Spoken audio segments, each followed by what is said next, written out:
I'm really excited about this panel because I think project work is really exciting and we don't really talk about it very much in the humanities, but it's becoming more and more important. So good morning, everyone. Welcome back if you were here yesterday. If not, welcome. You're very welcome indeed to ECR Day 2022. A tiny bit of housekeeping before I pass over to Susie. This is being recorded and we hope to make all recordings available after the event. Online on the Postdoctoral Development Centre website. The speakers will present in the order listed on the programme. So that means Tom's going first, then we've Ruth, and then we've Yasin. Please do send questions through for our speakers. If you could use the Q&A box down below, that would be brilliant, rather than the chat function. If you use the chat function, there is a chance that they might get lost. So please put comments in the chat function and questions only in the question and answer box. I think that's it from me, other than to say if you're going to tweet about the event, please make sure that you use our hashtag, and also if you're using a photo of someone or of their slides, although I think only Ruth has got slides in this presentation, then please make sure to tag or cite them properly. So I'm going to pass over to Susie, and Susie is a PhD candidate in history here at Queen's University Belfast, having previously studied at Trinity College Dublin and Balliol College Oxford. Her PhD, funded by the Department for the Economy, comparatively examines the impact of gender on political imprisonment during the Second World War in Ireland. She is postgraduate representative on the Executive Committee for the Women's History Association of Ireland. So take it away, please, Susie. Our first speaker this morning is Dr. Tom Hume, and Tom will be speaking to us, giving us tips from a principal investigator. So Dr. Tom Hume is a senior lecturer in modern British history here at QUB, where he's taught since 2016. And his research ranges broadly across topics of urban cultural history, from civic pride and citizenship to historical reenactment and the place of the popular past. And his most recent work is investigating all aspects of Northern Ireland's rich yet undervalued modern queer history, from everyday sexual experiences and identities to gay literature and politics. Working with Dr. Leanne McCormack at Ulster, the Public Record Office of Northern Ireland, and the LGBT charity Cara Friend, he runs an Arts and Humanities Research Council funded project entitled Queer Northern Ireland, Sexuality Before Liberation. Thanks, Tom.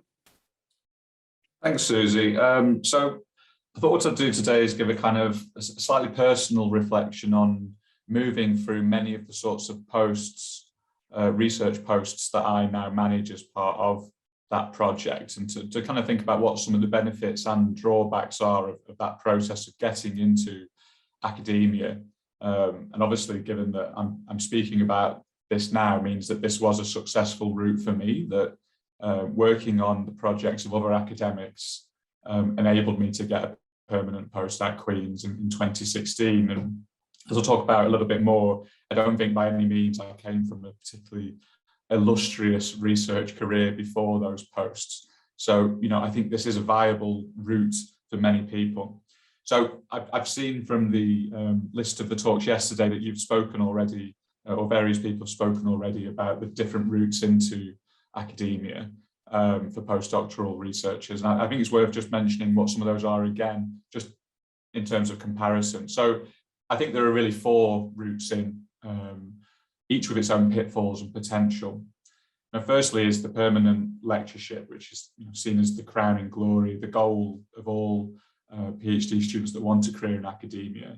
And I expect that the difficulties of attaining that sort of post are quite well known to most of you already. They are firstly quite rare, especially when you are in a field that perhaps is not as popular as others. And in the humanities, that's an increasing problem as courses decline.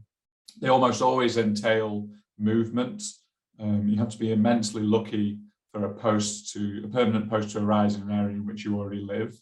And I think possibly this is anecdotally or from observation, they can be quite elitist as well. I think there are some people that move into a permanent post because the promise of their career is taken as a given based on the background that they have, and that might be their class background or their institutional background as well. That can be quite depressing for those of us that didn't go to the sorts of institutions where that background enabled a move to a permanent lectureship, I think is worth mentioning nonetheless. Perhaps the next tier down from the permanent lectureship is the solo research fellowship.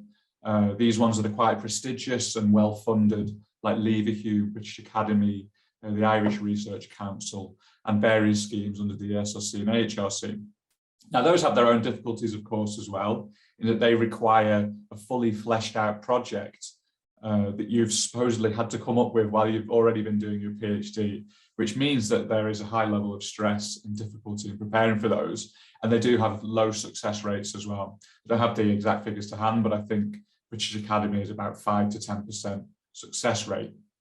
Again, these do give you options, though, in that you can often decide where you want to do your research fellowship. So you perhaps don't have to make a move at a point you don't want to. Of course, there are teaching fellowships and contractual teaching as well. And again, the difficulties with those sorts of posts are well known. They often require moving. They have less time built in for publication. And I think of all of the postdoctoral posts that exist, they are often the most exploitative. They enable permanent colleagues to lower their teaching loads, while a lot of that is then dumped on a researcher who actually wants to be spending their time writing. So the sorts of posts that I went into didn't fall into any of those categories. I didn't apply for any of the prestigious research posts like Hume or British Academy. I didn't have a project to mind at that point, so that wasn't a kind of viable route for me. And I hadn't been mentored in a way that meant I was even highly aware of those sorts of posts anyway. I did apply for lots of permanent lecturing posts and didn't get a single interview. So this was back in 2013 when the market was pretty poor following the recession.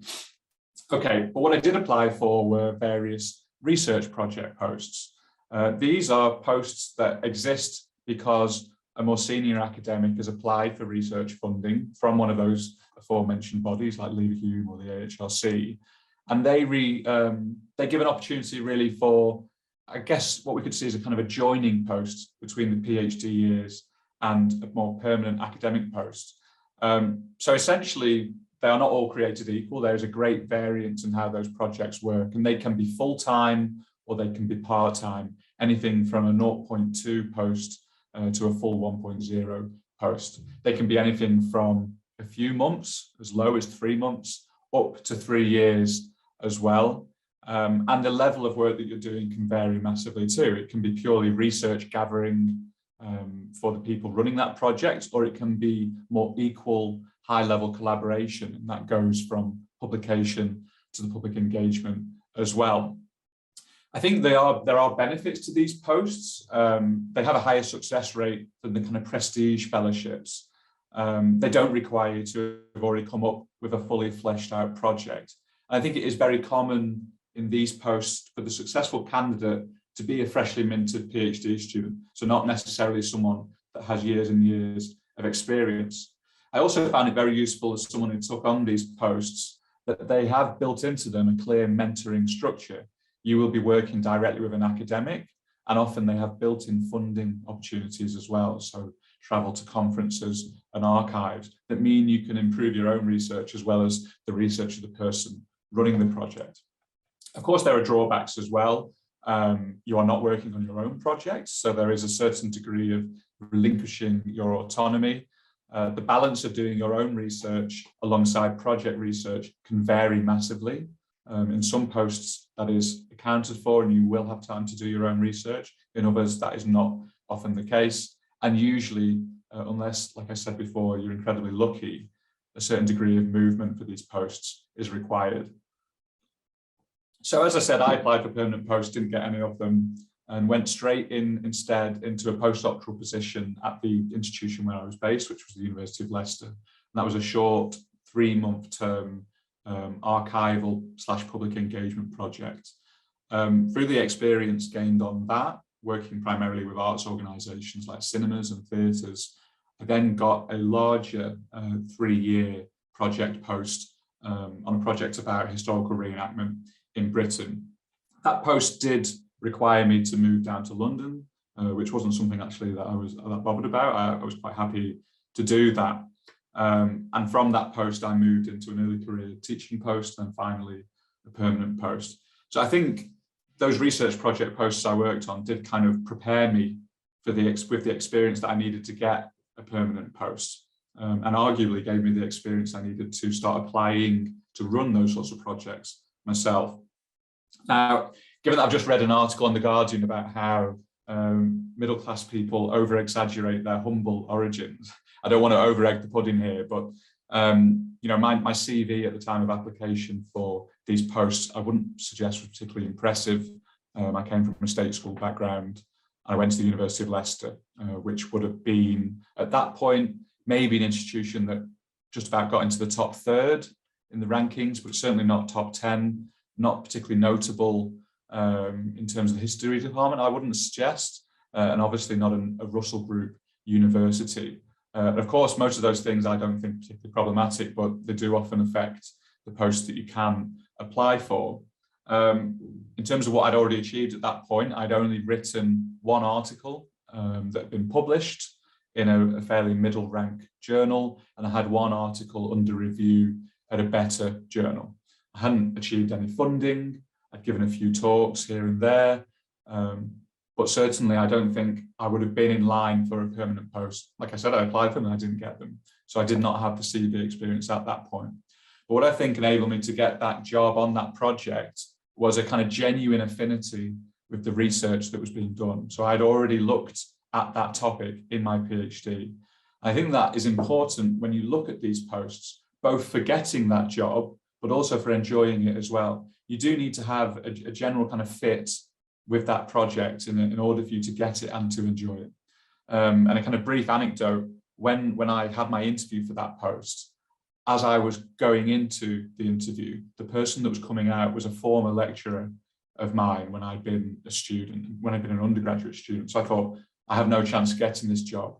But in the event, the fact that I kind of fitted better with that project because of the work I'd already done was more important than having many years of experience. So like I said, I think these are posts that are achievable even when you are at one of the lower rungs of experience levels. The application procedure for these posts is often quite simple as well. It's usually just a CV and a cover letter, sometimes a sample of writing, which again is particularly useful if you've not yet published, because you can send the most relevant PhD chapter, and then an interview as well. Often those are panel interviews of about 30 to 45 minutes. Since then, having that post, which I did for 2 years, it was a 3-year post, but I left after 2 years to take up a different post. I've run my own 2 projects that were drawn from the same funding base, which was the Arts and Humanities Research Council. And I think my sort of experience of interviewing for those posts and reading the cover letters for those posts as well has given me a bit of an insight into how they do work and how they don't work, and the sorts of people that can get those posts.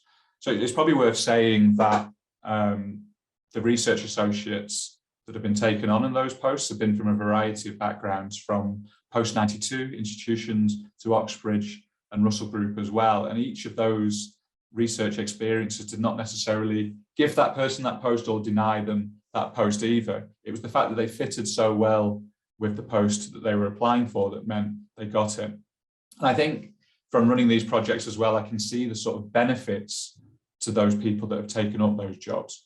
All of these projects give extensive public engagement experience. Now we are in this kind of ref and impact environment. Having experience of working with third sector organisations like museums, art galleries and so on is absolutely vital. All of these posts, and indeed the posts that I did myself, had co-authored and single-authored work. Now these are really useful for building a CV. In my experience, co-authored work often gets through peer review easier because many eyes on one piece is particularly useful. But these projects almost always build in the opportunity for people to write their own articles as well under the mentorship of the people running the projects. So they're particularly beneficial in that sense as well. And both of these projects that I've run and are currently running have extensive funding built in for conference attendance, both domestic and abroad. So these are all things that can help build up CVs.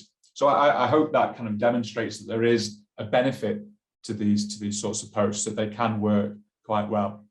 So I've only got about 3 minutes left, so I thought I would talk a little bit about some kind of top tips for how to apply for those posts. What was it that made those candidates that applied for them successful in comparison to those that weren't? Maybe it sounds obvious, but you really have to tailor your application to the post that is being advertised. You have to demonstrate practically how you meet the requirements of the role.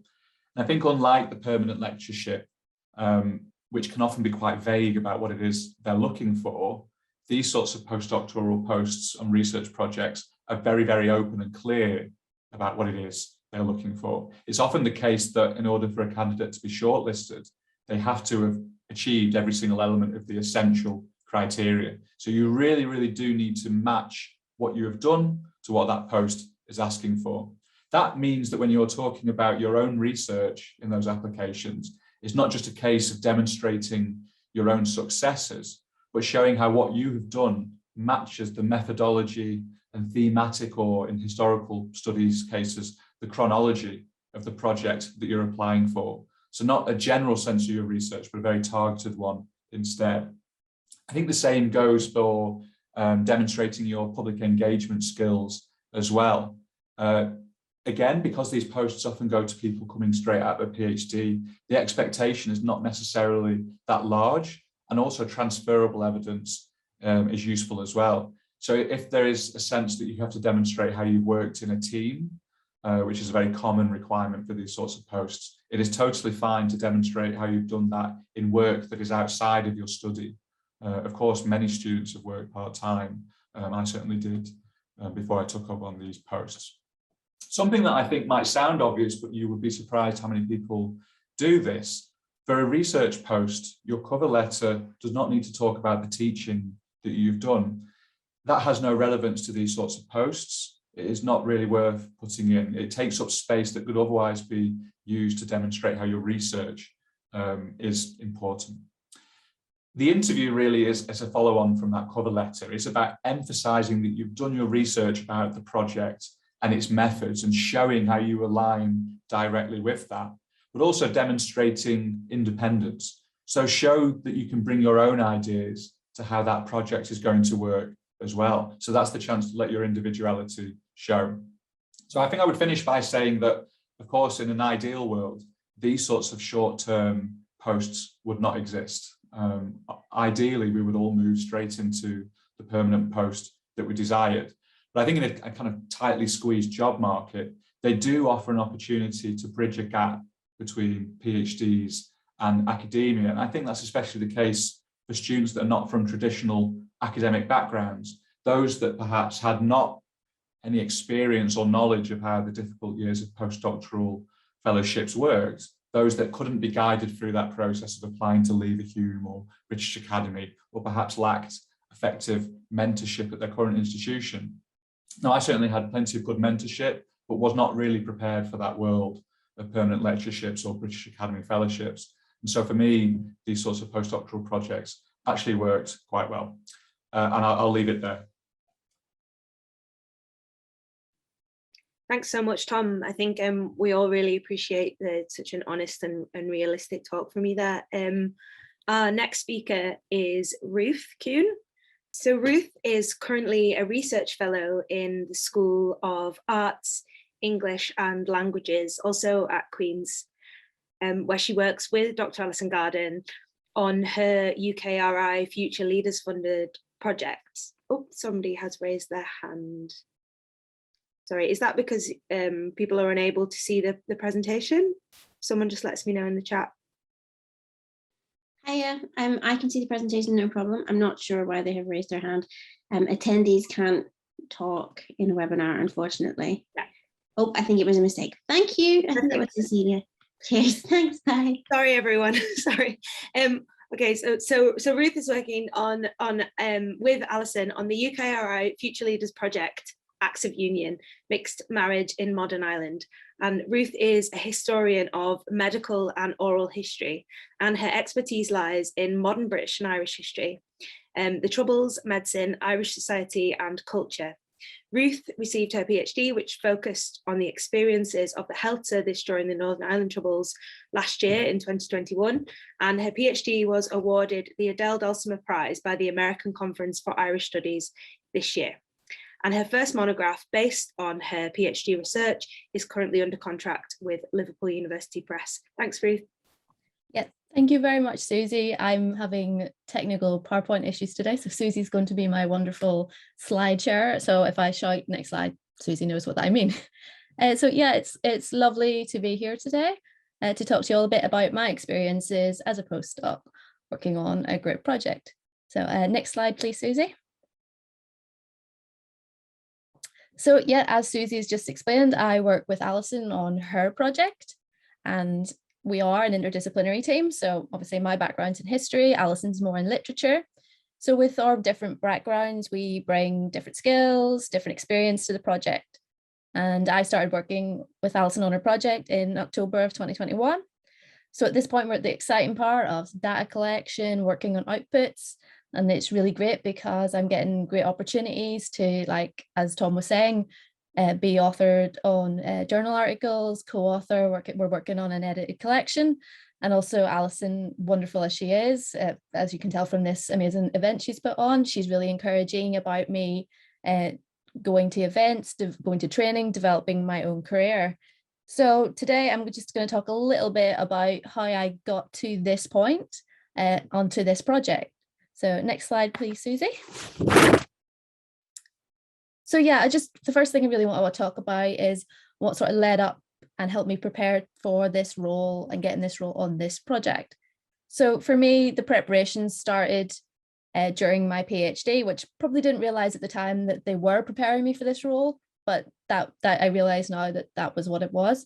I was very fortunate. I had a very encouraging and a very supportive supervisor who really encouraged me to sort of get involved in events, get some beneficial experience, you know, get training opportunities wherever possible. And some of these things have been really helpful and really useful for me. Firstly, attending, presenting at conferences. So these are great opportunities to meet and network with other academics of all different levels and to learn all about the different areas of research being undertaken in the field. And for me, of course, the areas of interest being Irish studies, medical history, oral history. But these conferences also offered me the opportunity to sort of work on, practice my presentation skills. I'm quite a shy and reserved person, so public speaking has always been something that's been quite difficult for me. So getting the opportunity to like go to these conferences has really been of help. And obviously now a lot of jobs, probably even outside academia, require you to give a presentation during your interview process, the recruitment process. So getting better at presentations is of great help. So yeah, and my supervisor also encouraged me to get involved in public non-academic events. And throughout my PhD, I give several talks at the Northern Ireland Science Festival, the Social Sciences Festival. And these were really great experience, really fun to do, great to get my research out there. But it's also something that I could add to my CV. And as Tom has already mentioned, ref, impact, these things are all really important. And it's great for you to be able to show when you're applying for different positions that you have experience engaging with different audiences. So additionally, I also volunteered on a project which was related to my area of work, which is something I'm going to talk a bit about later because it was quite helpful for me. And yeah, I took every opportunity for training, the training in oral history, became an associate fellow of the Higher Education Academy, which if you're not, I would encourage, especially if you're applying for positions where teaching might be involved. It's something great to have on your CV. It shows your interest in that, and it's something that institutions will look for. I suppose the other thing was, I know that many people believe, and maybe it is the case for a lot of people, that you need to have a really strong history of publications. And I hope I can supply a little bit of hope here. I didn't have a really strong substantial publication history when I applied for this post. I did have a couple of like minor publications, some online, some book review, things like that.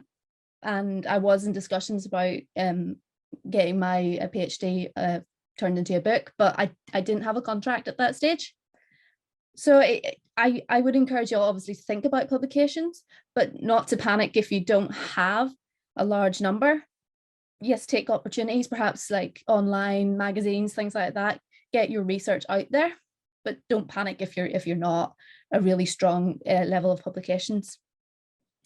So yeah, then moving forward to when I actually seen the call for this post, the two things that I really did was, one was to read around what the project was about, what was the topic, what were they looking for, what were they interested in, and basically to see if it was something I was interested in, and also if it was something that my previous work, my skill set would align to, which thankfully it did.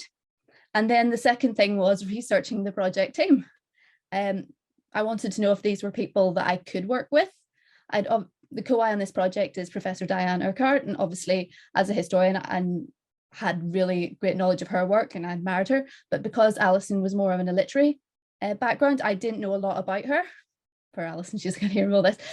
So I had to look into her and see if she was someone that I could work with. And I actually attended ECR Day last year, which was just before I did my interview for this project.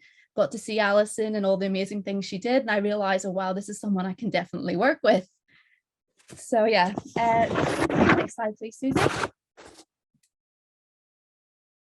So yeah, what did my CV look like when I applied for this position? I think I've covered some of these things already, but I'll just go over a few of them again. So when I did apply for this current post that I'm in, I was about 6 months post my PhD viva. And at that point, I had been working for 9 months for the University of Manchester on their NHS Voices of COVID-19 project, which was an oral history project. So I mentioned earlier about volunteering, and this is where volunteering came into play for me. I volunteered as an interviewer for the NHS at 70 project, which was the overarching project that led into this COVID Voices project. And while I was there, I also volunteered to my services to train people in oral history, because that was something that I did. That was something I was trained to do. So I kind of got myself known by the team. And when the position was advertised at Manchester for this COVID Voices project, I felt like I was in a really good position because I already knew the team. They knew they could work with me. They knew my skill set, they knew my experience.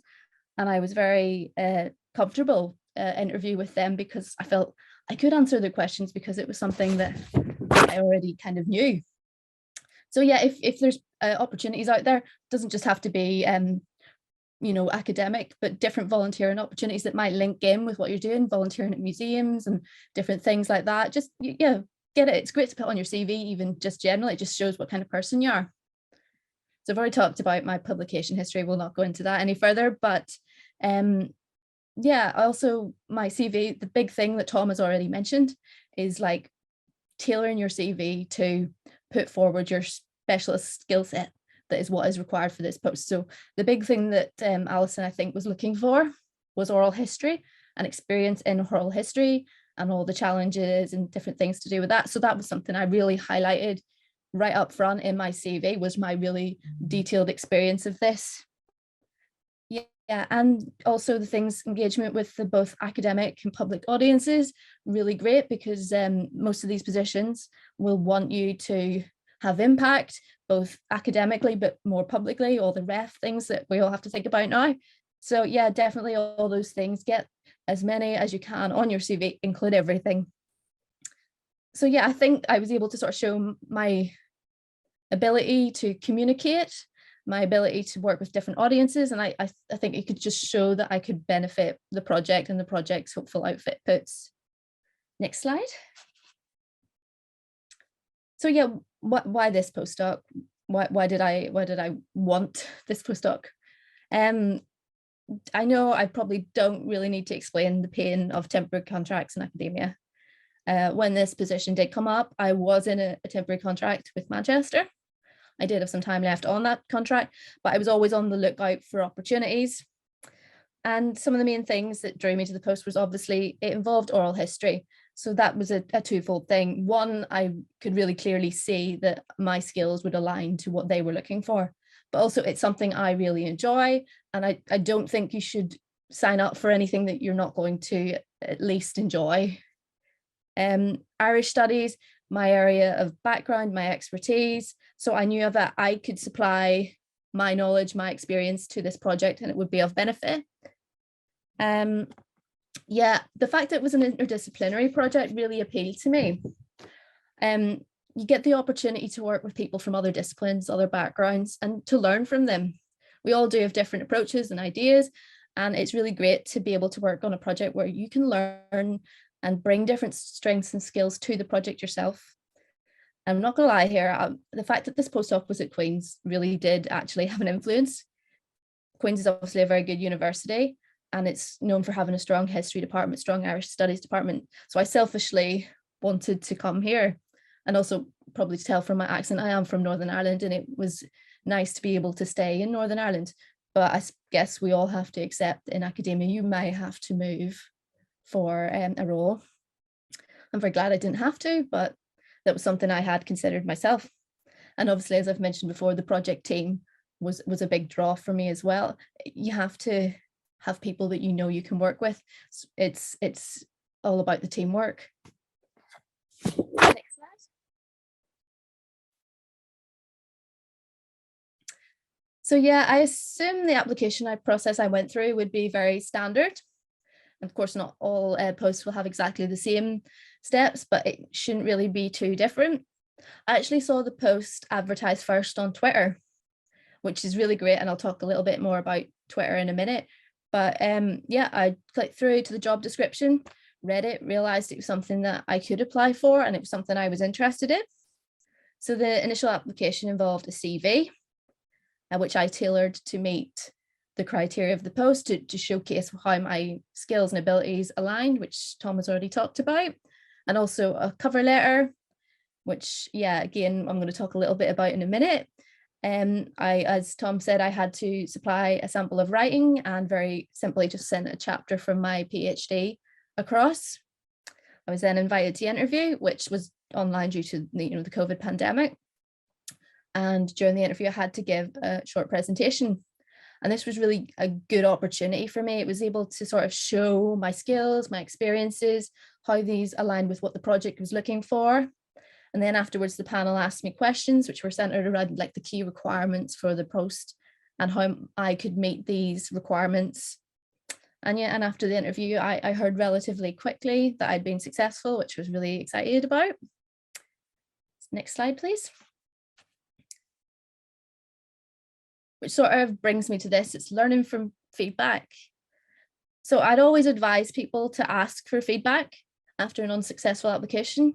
I've had many unsuccessful applications. Like Tom, I applied for different lectureships and positions that I realistically didn't really have a chance of getting, but I always ask for their feedback. And sometimes they don't, they'll just give you a standard, you were unsuccessful, blah, blah, blah.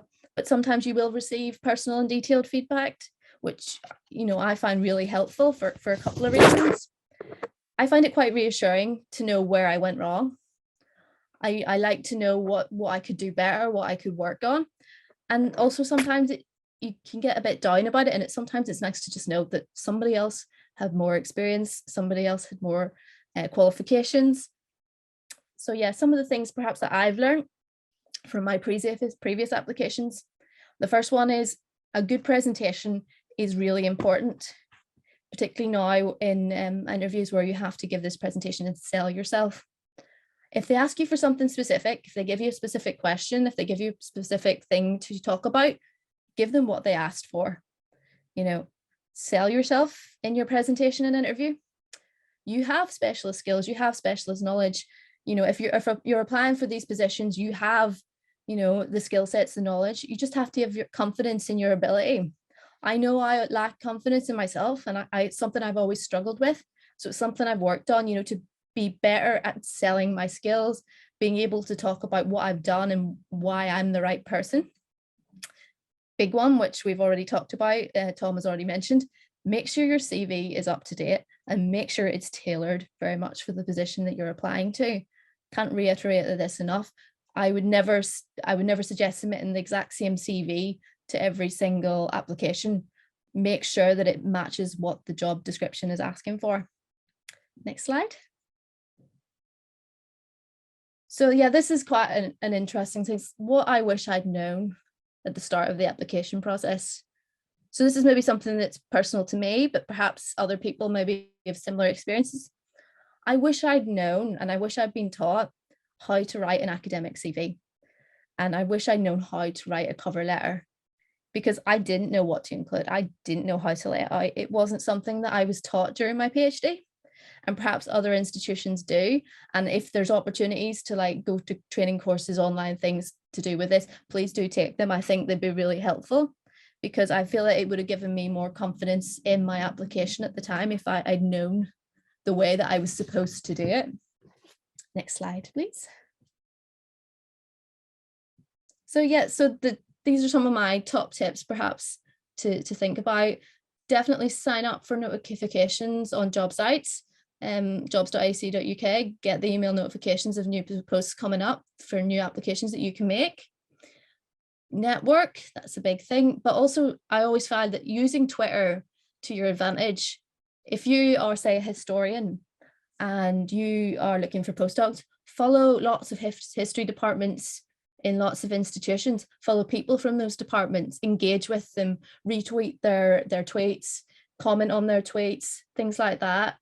If you've got a specific area that you're really interested in, make sure you're following projects related to that. Use LinkedIn. I'm terrible at creating my LinkedIn, but you can get offered positions, well, not positions, but you can get offered opportunities through LinkedIn. I've been able to get work on the side as a freelancer through LinkedIn, and it's something that I can also put onto my CV that might help me in the future when I'm looking for other positions. Definitely attend conferences, events, academic, non-academic, engage with the public, get your research out there, get your name out there, and also meet people, you know, do the networking thing. This one's a big one. Don't be scared to reach out.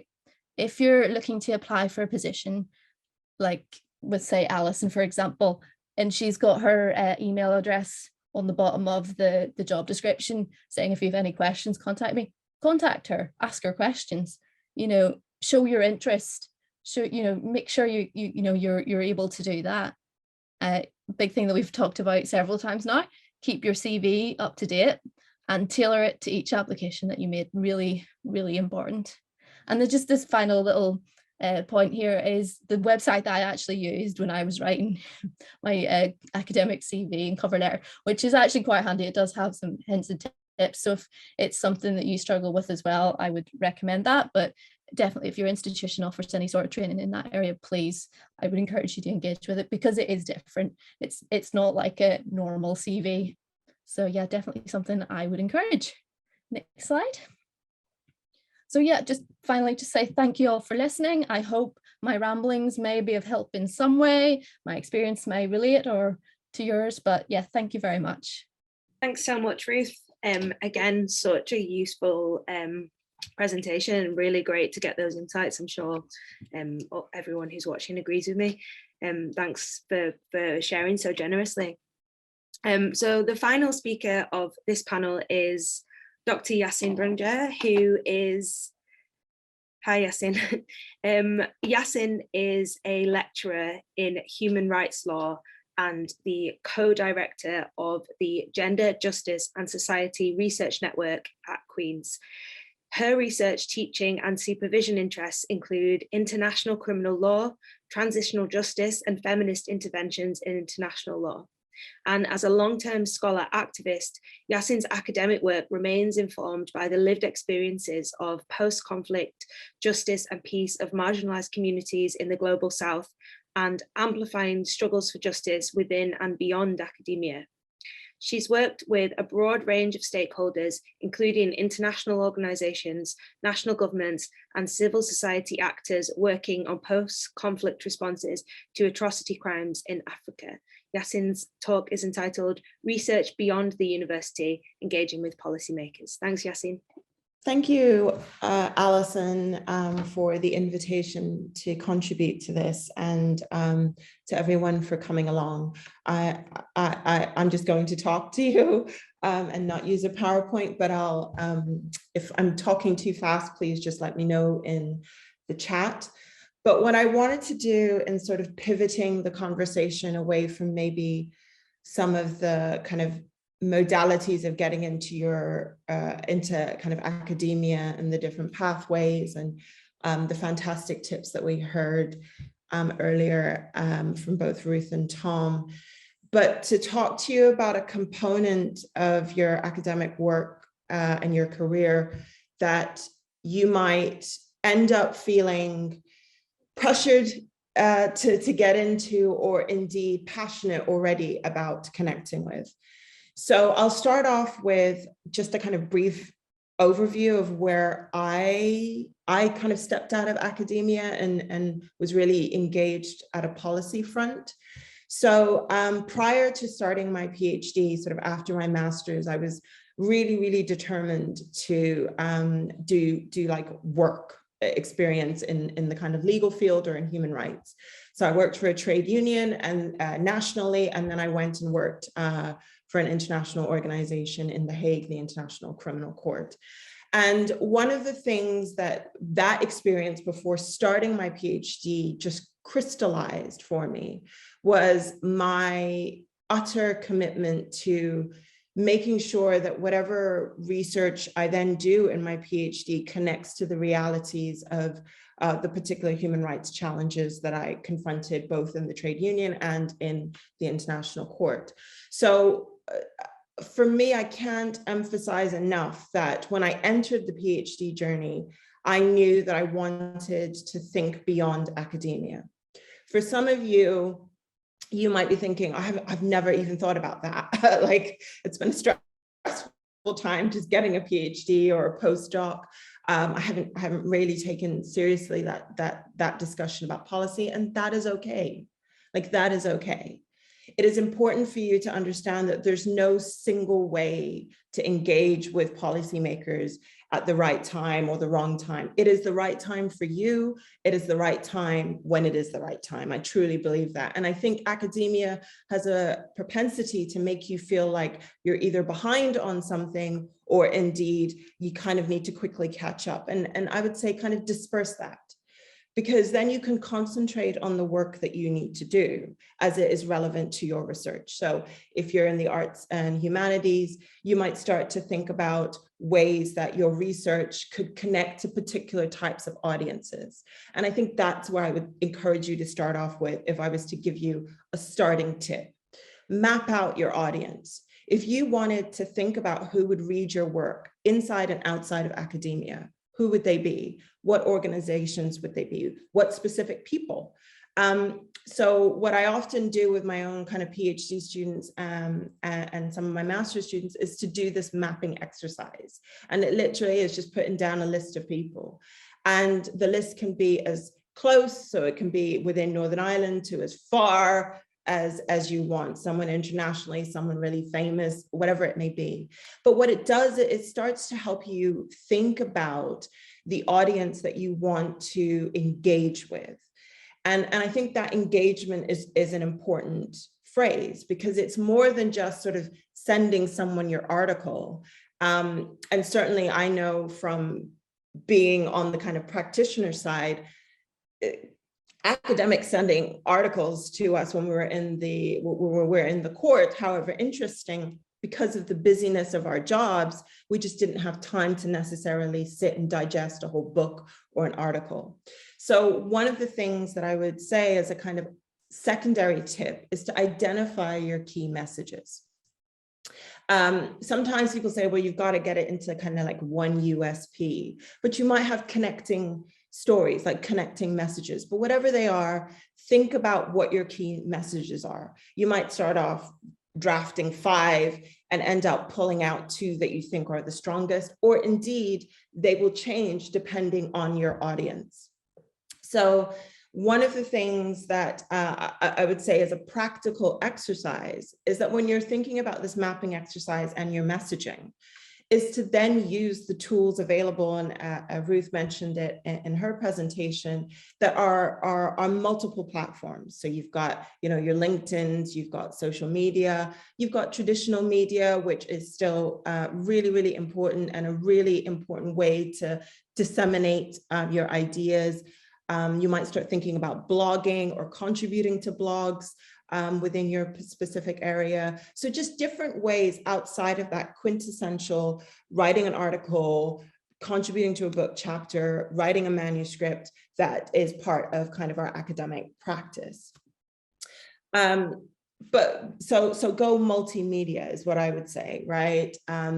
If you're into podcasts, I've done quite a lot of podcast interviews about my work, different organizations, different components of my work. That's always a great way. If you're into the arts, again, harness that. So one of the things I did in engaging with policymakers outside of kind of my usual legal field, your conferences, your kind of forums and your research events, was I enrolled on a course at the Venice Film Festival. So this was a course on human rights and documentary filmmaking, an area that I just had an interest in, but I also wanted to kind of bring more into my work and connect to audiences differently, particularly with the types of issues that I was looking at. So for example, when I'm dealing with issues around sexual and gender-based violence after conflict, you know, working with communities affected by that, walking around with my academic manuscript or an article or even a policy brief is not the way that I could best communicate some of the ideas or experiences that I want to engage them with. So, you know, I just thought film, radio was a great media, specifically in the African continent, where I could disseminate many ideas across different communities. So I skilled up. So one of the things you can do, and this is a kind of third tip, is to think about ways to skill up.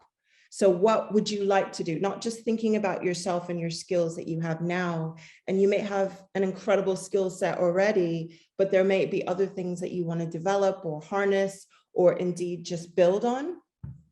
And so going to the Venice Film Festival and enrolling on that course was just like 3 weeks. Was great, right? And not only substantively and thematically, but also because I connected with other filmmakers, other documentary, you know, people who did sound, people who did editing, people who were directors, people who were producers across the globe. So when it then comes to thinking about my own projects and the way that I could connect and collaborate with different people, there is a network of really incredible people that I met by just taking a leap of faith and doing something outside of my usual kind of law practices. So think about those types of, whether it's workshops, whether it's events, whether it's, you know, trainings, things that are outside of your comfort zone, but that could complement the work that you do and develop your skills and your experience. The other thing to really think about with all of this is the fluidity of the process. So often when it comes to a research project, academics may start already being in discussions with potential collaborators who are outside of academia, particular stakeholders, whether it's you know, a charity, an NGO, civil society, a member of a branch of government. So for example, if you're working with there's a current project I'm on at the moment with the Criminal Cases Review Commission. So this is a, you know, formal legal entity that's part of the state. So whatever it may be, you would start those discussions hopefully earlier than the actual kind of project that you undertake. And that's great, because I think it's really, really important for you to not just think about now, but you know, where would you like to be in a few years' time in terms of your work and the things that you want to develop? So engage and imagine the process with a sense of fluidity, right? The discussions I have before, the discussions and collaborations that I then develop, and the relationships that I sustain, both before, during, and after the project. Academic ownership is a massive one. So I have a project at the moment where the collaborative partner is an NGO in the Gambia. It's a women's organization. We're looking at sexual and gender-based violence after a kind of dictatorship, a period of dictatorship. And you know, our collaborative exercise has started right from the get-go, from the design of the project to what our outputs would be, to the different ways we're going to be doing knowledge exchange activities. So these would be, you know, workshops or radio shows or podcasts or TV segments, who's going to do what. So all of that it means that when you then engage with specific partners outside of academia, you can do so in a practice that is both ethical and also enriching. Like, I don't come in there as the academic on top of everybody, right? So while the process of a grant may demand a certain hierarchy, your actual practice can be very, very different in reality. And I think funders are now getting attuned to the realities and the necessities for academia to our knowledge production exercise to be more ethical beyond just the kind of usual ethics process, but ethical in terms of not being extractive from whatever organization or partner that you're working with. So bear that in mind. There's lots of fantastic resources out there about, you know, how you can think about that and be more reflective in your process. The kind of final thing I wanted to say, just in terms of tips, was to imagine this whole process as a snowball effect. So I remember as a PhD student, my supervisor really threw me in at the deep end. So it was very much always engaging and pushing me to think outside of academia. So when I chose conferences, are there going to be people both who are in academia and outside who are going to be listening to you, and again, the audience, right? But I think one of the really key lessons I've learned, and I've seen it with my own PhD students, this kind of hesitation to like start, and then once you start, you feel like you don't have enough. And I think just ease into it and remember that, you know, similar with grants, you know, one grant can then attract another grant because you've held it, you've demonstrated a certain skill set in doing that. I think with a lot of these engagements with people outside of academia, you start to build up a reputation.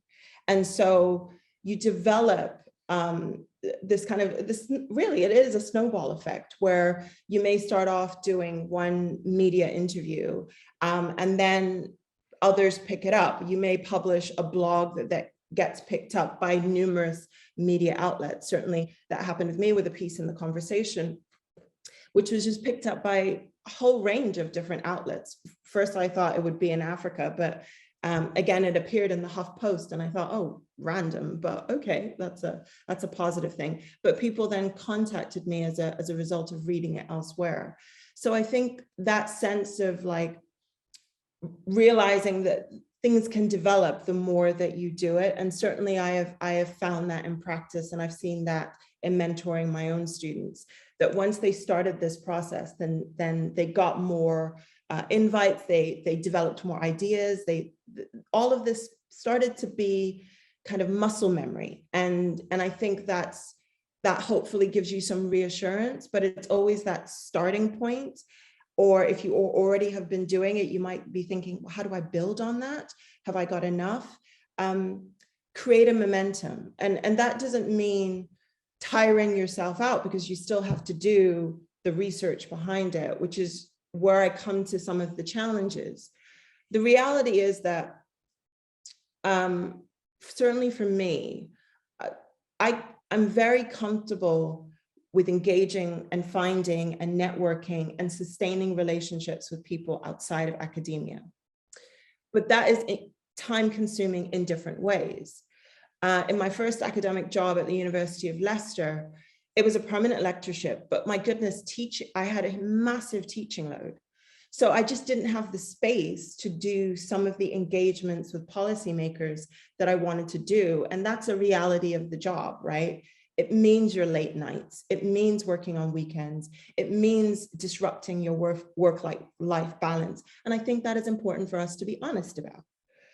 And I think for early career researchers, there's a sense that you want to get as much done to kind of get to a position where you feel settled. I don't know about Tom, don't know about Ruth, maybe we could have a conversation about this. Sometimes you never quite get to a period of feeling entirely settled. And certainly when I've spoken to professors who have been great mentors, they've said that the pressure continues, but it just changes somewhat. So one of the things to do is to then create a network around you that supports you in this process. So that means people who are there simply to just cheer you on, be your sounding board, look over ideas, applications, pitches that you might have.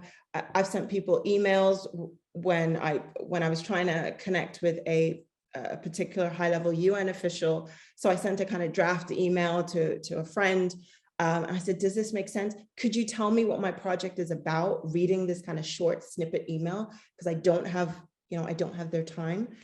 So I need to be able to kind of do my elevator pitch really quickly. And she gave me great feedback. She's not in academia. She works in schools, but she was able to just say, oh, okay, well, here's some things I think need to be pulled out a little bit more. So just have a kind of support network around you who are there to really just support you navigating this really sometimes pressured process, but also really rewarding process, right? People that can completely celebrate with you when you have appeared on your first media appearance, or you've done your first kind of international conference where you got all these incredible stakeholders that had been on your wish list, and you were just like, I did this, like, this is exciting. Because I think you need ways to sustain and nourish yourself amongst the demands of academia on all its fronts. So with that, Alison, Susie, I'm going to sort of finish it there. Thank you so much, Yasin. A lot of food for thought there, and again, another really useful and really honest account of this journey. If I can invite Ruth and Tom to rejoin us, and we'll have the Q&A now. So if attendees want to send in questions to the Q&A box rather than the chat box, and we'll take them from there. So the first question we did have, well, we perhaps wait for others to type in. Tom has answered, but Cecilia asked, could you suggest a good database where to find research projects? So Tom said jobs.ac.uk, and Ruth mentioned that you can sign up for notifications from that website. I think it's really important to flag just how useful that website is, and anyone that's not signed up to that, to really encourage them to. Does anyone have any other suggestions for, I know Ruth talked a little bit about Twitter, to speak more to places to look.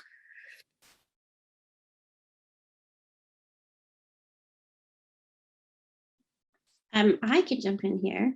We actually had quite a few suggestions yesterday from Elise from Postdoctoral Development Centre and Peter Stevens from Research and Enterprise here at Queen's.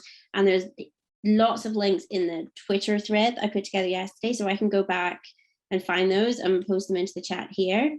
But I actually thought I would get us started with a question, because you were also brilliant and so honest, and it was fantastic. And all of you touched upon the importance of mentorship and mentoring. Yes, and you talked so much about the brilliant mentoring that you have received and that you provide. And also Tom and Ruth, you were sort of dancing around something that I feel really strongly about, which is that resources and mentoring are, I find, distributed quite unevenly across different institutions, which is why I'm really, I think events like today, even if I do say so myself, are really important, because it's all about sharing resources and sharing our expertise. And yesterday we had quite a few questions about how to approach potential mentors. So I wondered if all of you might talk a little bit about that. Both yesterday it was much more in a specific way, I want to approach this mentor to work with them on this postdoctoral project. But I think it would be good to think a little bit about approaching people as a mentor for sustaining that kind of long-term mentorship and that long-term relationship, and how early career researchers might go about finding that kind of, and I loved what you said, yes, and kind of nourishing relationship too, even though you were talking about self-care, not necessarily academic work, but kind of sustainable, good mentoring relationship.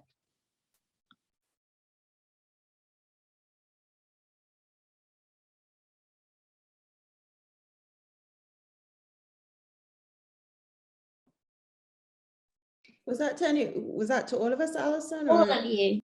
Oh, okay. Well, I will start. So I think it's interesting to think about, in terms of approaching mentors. When I think about mentors, certainly in my career trajectory, after I finished my PhD, well, my supervisor was a huge mentor. I would not be in academia had it not been for the mentorship of my supervisor that I know for a fact.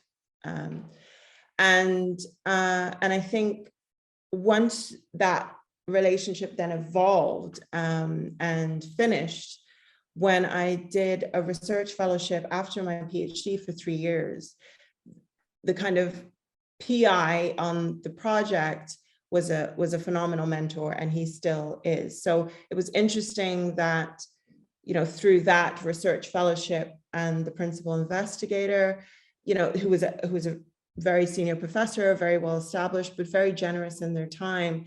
And I think in terms of approaching it, while there was the formality of the relationship in our project, I think it was not being afraid to ask questions.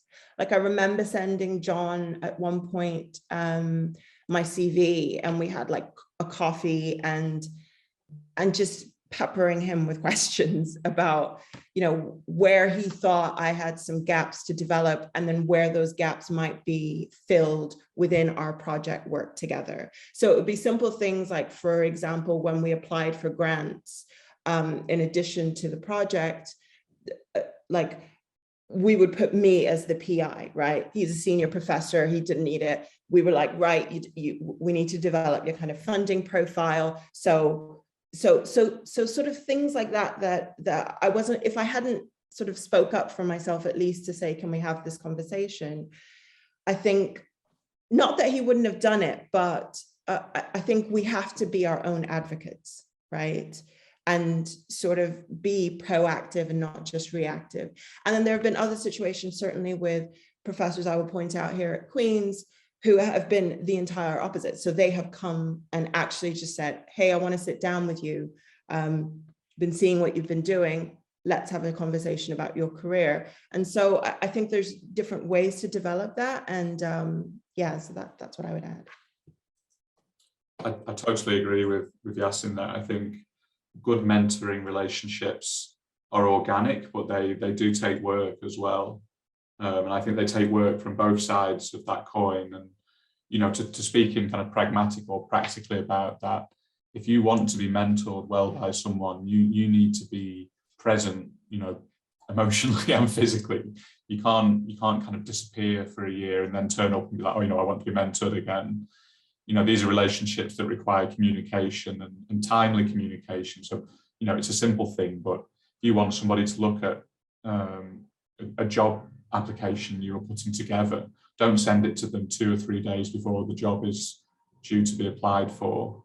You know, make it clear what the job is that you're applying for. You know, help your mentor help you, I think would be what I would say. And I think sometimes the relationship that develops from student to post-student does require a kind of realigning of how you understand yourself and what you're doing. And it is meant to be collegiate. You are now talking to someone who's a colleague, and part of being a PhD student is bringing yourself to the same level as your supervisor.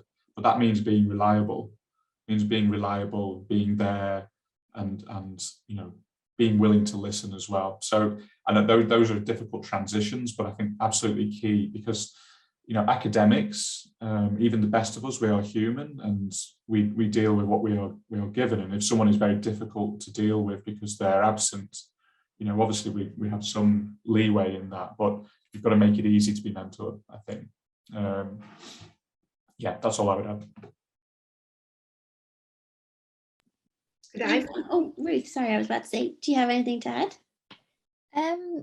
Yeah, basically only what the other two panelists have already said, but yeah, definitely don't make them feel like it's entirely a one-way street, like you're just taking from them. You know, it should be a relationship. You should feel like you're giving something back, whether that's just giving them, you know, the respect that they deserve for their help and being appreciative. But I think, yeah, definitely it has to be a two-way relationship. Thanks so much. I was just going to add as well, I think often it can be quite hard to find a mentor to approach.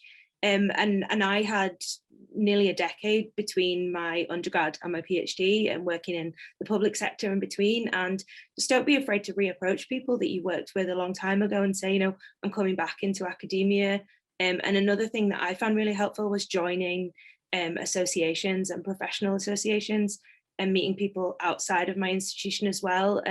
And, you know, if you're planning something through an association, you're working on a level with people, and it's not always, doesn't have to just be your supervisor that can be your mentor, which I know has already been said, but just to reiterate that as well. So we have another question coming from Anna, linked to mentorship.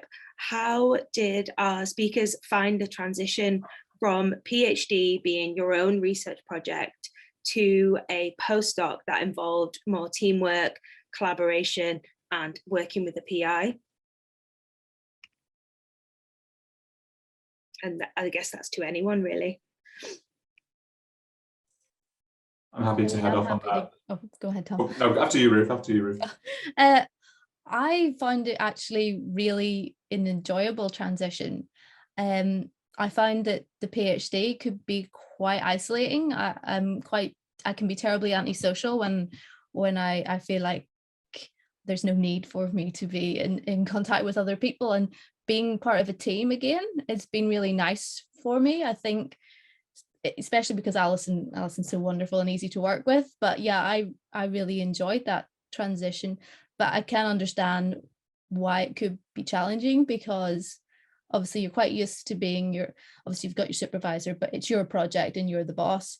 And I suppose there's a little bit of wariness of like, am I doing the right thing, or am I doing what the PI on the project wants me to do? Am I, there is maybe a bit of a questioning of what your role is in the project. But yeah, I think it's quite exciting as well, as I said, about like, because our project's interdisciplinary, I get to learn so much from Alison and from her different background, her different approaches. So I think I've been very fortunate in that respect. But yeah, just maybe look at it as an exciting experience and challenge and the transition, rather than thinking too negatively about it.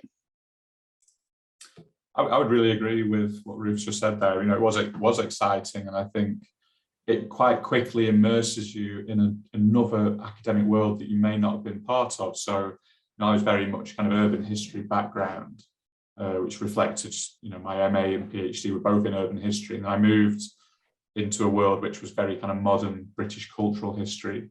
And having those kind of different interpretations of the same period I was studying from different historians was actually really useful. So it meant that when I was writing up PhD research from my kind of urban history background, I had this new kind of fresh set of eyes on it from, this new PI or mentor. And he was very, very happy to help with publication of my own research. And I don't think my work would have turned out the way it did without that kind of extra guidance. So, it was almost like an extension of the PhD for me. It was all, to put it in kind of English public school, it was like a finishing school.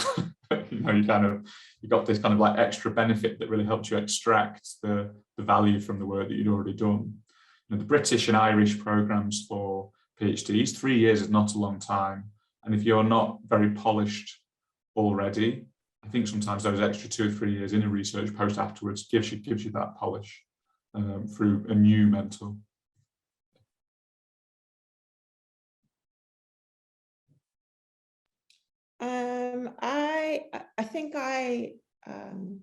I found the experience positive overall, but challenging nonetheless, because I had a research fellowship that was a new project in a new area, all within international law, but a new area.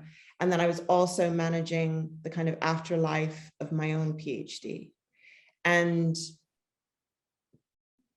so it was full throttle because I had autonomy within the project to do my own stuff, as well as do the joint stuff with my mentor. So that was a really precious model. I wasn't just working solely on our joint project, but it was really challenging in the sense that it was full on, right? So if I wasn't doing stuff for our project, I was doing stuff kind of from my PhD, post-PhD life.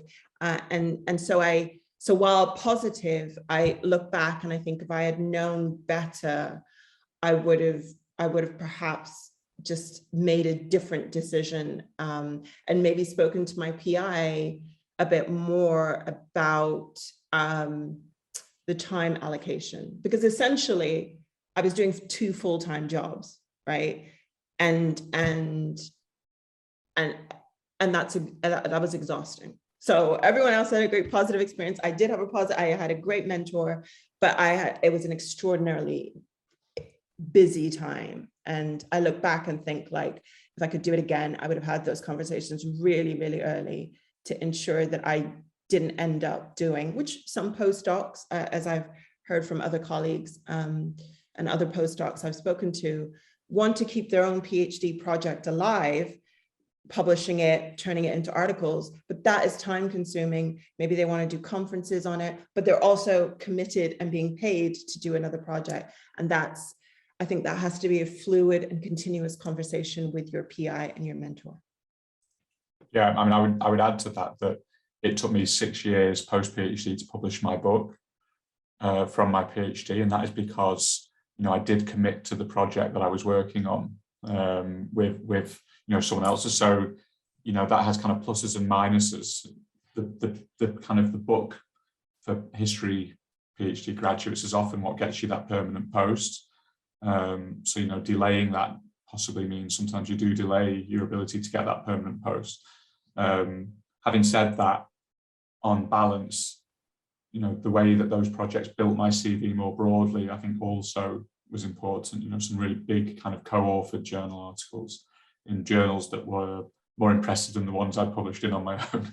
So, you know, it's kind of swings and roundabouts, and that is a difficult balancing act, I think.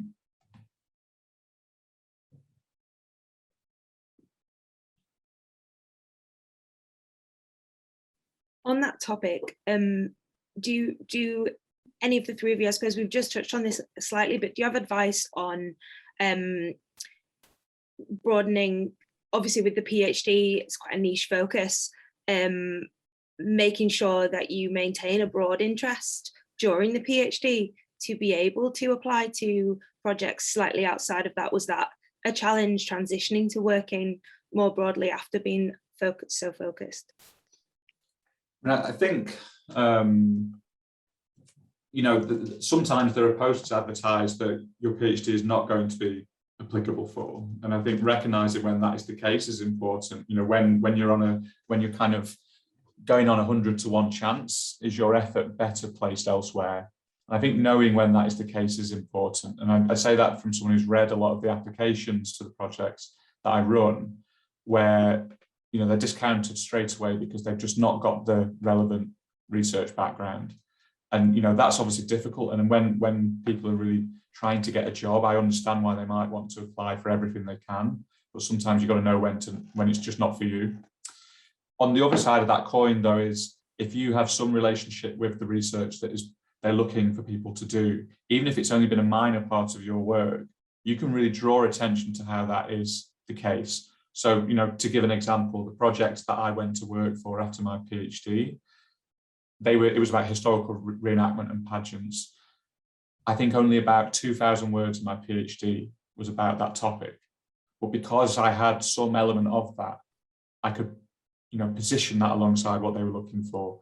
So it's about knowing when you are, you know, relevant to what they're looking for and when you're not. Sometimes asking the person who's advertising the post, you know, this is what I've done. Am I on a hiding to nothing here, or is this worth me applying? There's nothing wrong with that. Or ask someone trusted, you know, am I wasting my time here, or is this worth applying for?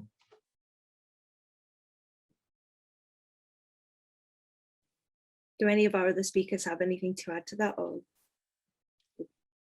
Yeah, I think definitely I would reiterate what Tom has said. Like, even if it's only a small part, you can really capitalize on that.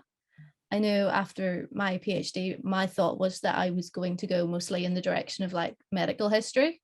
That was what I thought I was going to do, and I was working with Manchester, and that was very much a medical history sort of focused post.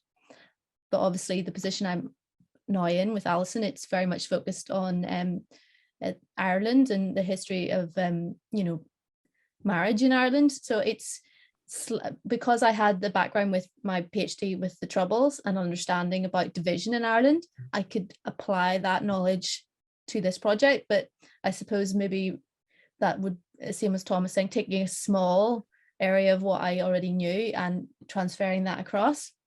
But you always do have like transferable skills. For me, it's having the oral history and the background in oral history, so that can translate quite nicely into positions. But everyone will have their own little area of niche and expertise that can be transferred across as well.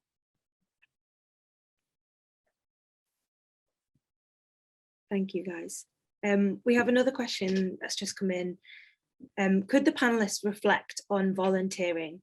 And this person saying, I previously did lots of volunteering in libraries, which probably helped me to get a library job before the PhD, but I feel ambivalent about the fact that unpaid labour is expected in order to develop our experience, and of course the structural barriers this presents for those who cannot afford to do unpaid labour. And again, to whoever would like to speak to that first, I suppose. Yeah, I suppose I should answer because I was the one that mentioned about the benefits of volunteering. For me, when I took the volunteering post, I wasn't thinking really about my career and benefit in my career. It was something that I wanted to do, and it was something that I enjoyed. And I think my rationale behind it at the time was I was very much focused on my PhD, and it was taking up all of my time, and I was letting it take over quite a bit. And yes, it's unpaid labor, but at the same time, it was something that I found it was quite a good outlet, but also something that was beneficial to me, for my career. So I can sort of see both sides. No one wants to feel like they're being used and that they have to do unpaid labor to get ahead. But I would say if you're going to do it, find something you enjoy. Find something that's, enjoyable to you, that you will benefit from, like, personally, rather than just thinking professionally. And time, like when I was volunteering, I didn't do a massive amount for them. It did not take up, hours and hours and days of my time. It was just something that I did when I had a spare minute, and something that I could, I think that a lot of it will depend on what kind of volunteering you want to do and what way you're going to take it. I mean, there are different sorts of volunteering, isn't there? There's like Ruth says, volunteering that you actually want to do that might be outside of academia, in which case, it's kind of go for it. And I think that's a really good transferable skill, because even if it's not directly relevant to the project that you're applying for, it demonstrates engagement. But you do have to be wary of the exploitative nature of academia. I mean, I've just seen it on Twitter the last couple of days, a post which is essentially a 12-month volunteering post. These are exploitative and should be kept away from, and they will not get you the job that you want anyway. So, do volunteering because you want to do it, I think, rather than because you think it will lead to something. I think that's the only way to stay sane and stay not exploited, really. In terms of volunteering, sorry, earring gone down. So the volunteering that I did during my PhD was with one organization in Northern Ireland. And again, it was out of just passion and interest to do something outside of my PhD. I was new to this jurisdiction. I wanted to find out a bit more. So I volunteered at a human rights organization to kind of understand things on the ground, as it were. Eventually, it then led to things which I now look back connected with my kind of professional career around kind of racial inequality and policing. And so, but I started off just wanting to do something outside of my PhD and something that was connected to the kind of area that I had moved to and that I was new to. And that same organization I now work with, right? So they remember me as the kind of young PhD student. So again, this is what I mean about building sustainable relationships and that holistic way that relationships can build and evolve through time and as your career develops in different spaces. I have another question. I suppose it's sort of following on from the volunteering question, but all of you were talking around working with different partners and different stakeholders. And we got a lot of questions yesterday about how you would find other partners to work with and how you might go about approaching that relationship. I suppose it's a sort of similar question to the mentoring question, but I was curious how you have all, perhaps Tom, how you have found working with different project partners, and you too, Ruth, of course. And then Yasin, perhaps how we might go about finding different people, both community groups, media groups, other external stakeholders to work with. I mean, possibly this is where humanities students and graduates are a particular benefit, in that, you know, the kind of the communities that I work with has grown organically from my own sort of experience and interests. And, you know, as someone who was a kind of a local history enthusiast, I was already interested in the sorts of reenactments that I'd written about, and someone that understood civic pride as being important. So that led me towards those networks. And, you know, more recently, in terms of doing, you know, queer history for Northern Ireland, that developed organically out of wanting to connect, like Yasin said, wanting to connect with a place that I was not from and didn't have much knowledge of. So, you know, I'd been doing queer history, local queer history stuff in Belfast for years before I applied for that funding, and I'd already made those connections with people working in volunteering and, you know, local history events for the public and that kind of thing. So it developed kind of organically, really. And I think the best of these sorts of funded projects and networks develop organically from meeting people, through doing things that you enjoy and that you care about. You know, the best research is often the things that we care the most about in the humanities. So that, I think that's what I would kind of stress. Let those things develop organically.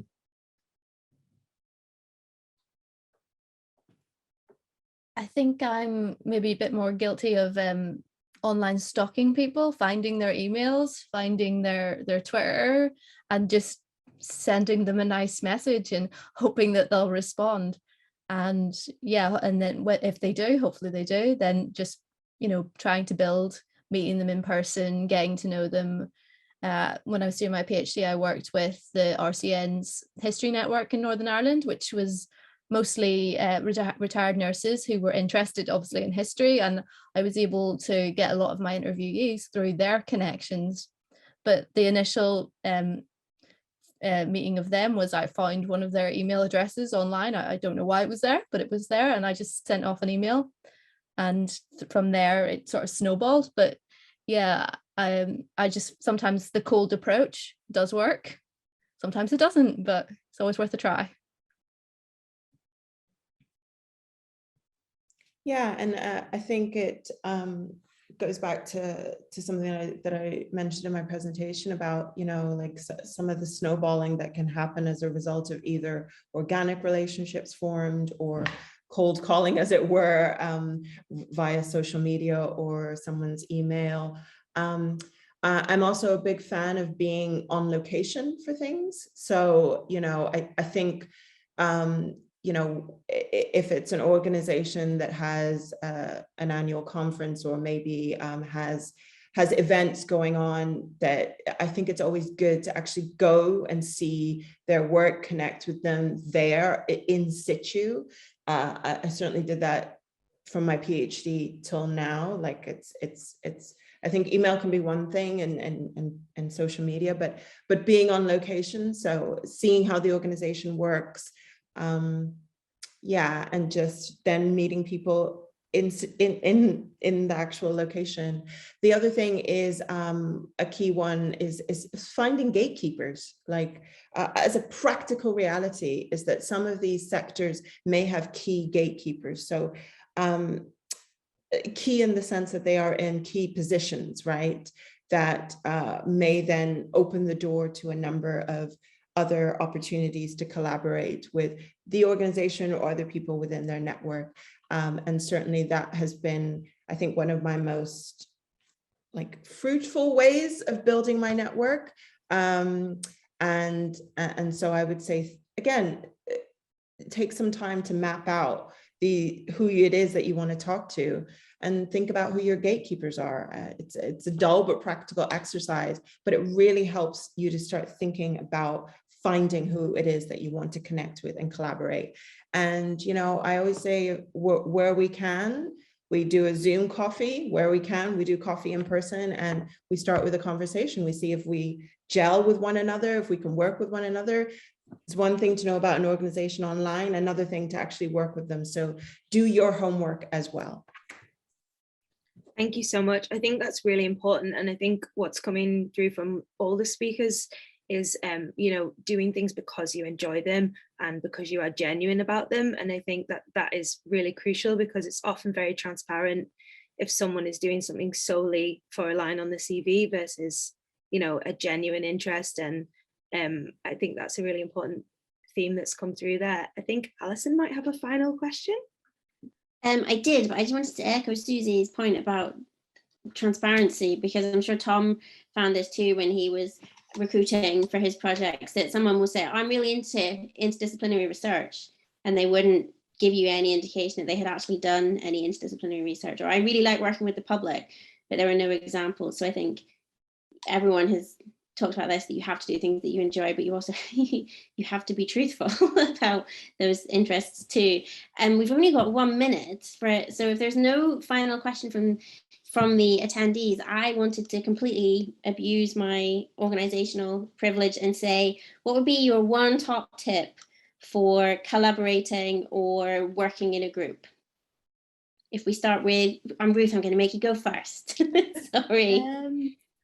Listening, just, you know, being able to not only have your own opinions, but listen to other people's, because everyone has something to contribute. So, you know, definitely go in there with the willingness to hear what other people think and have to say. You are a brilliant listener. I think this is an oral historian's answer. Tom, if I could go to you.